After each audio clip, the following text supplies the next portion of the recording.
meurtrier depuis des décennies qui a fait au moins 2012 morts. David Rothery, professeur de géologie planétaire à l'Open University, explique qu'il n'y a jamais eu un séisme aussi puissant depuis un siècle, ce qui fait de cette catastrophe un événement unique en son genre. D'un point de vue géologique, ce n'est pas une surprise d'avoir un tel tremblement de terre. C'est juste très rare.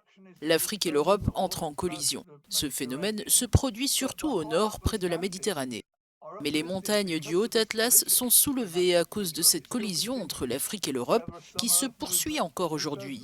On observe donc des mouvements de terrain sous ces montagnes et c'est ce qui s'est passé au cours de cette nuit-là.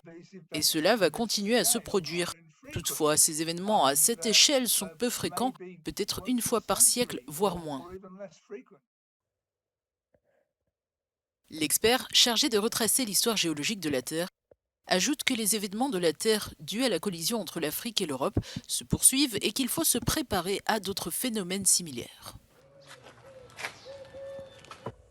Je pense que de nombreux bâtiments de la région sont assez anciens et n'ont certainement pas été construits selon les normes modernes de résistance sismique. Si vous construisez à bas prix, les bâtiments s'effondrent plus facilement. Maintenant qu'ils savent que des tremblements de terre de cette ampleur peuvent se produire dans la région, il leur faudra réfléchir très sérieusement à la nécessité d'investir dans des bâtiments résistants aux tremblements de terre. Mais il se peut qu'il n'y ait pas de tremblement de terre de cette ampleur dans la même région avant un siècle. C'est donc une décision délicate à prendre. Les sismologues estiment qu'après un séisme de magnitude 6,8, des répliques atteignant les magnitudes 5 ou 6 sont susceptibles de frapper le Maroc. Sur des constructions déjà fragilisées, cela pourrait faire de nouvelles destructions et accroître le bilan humain.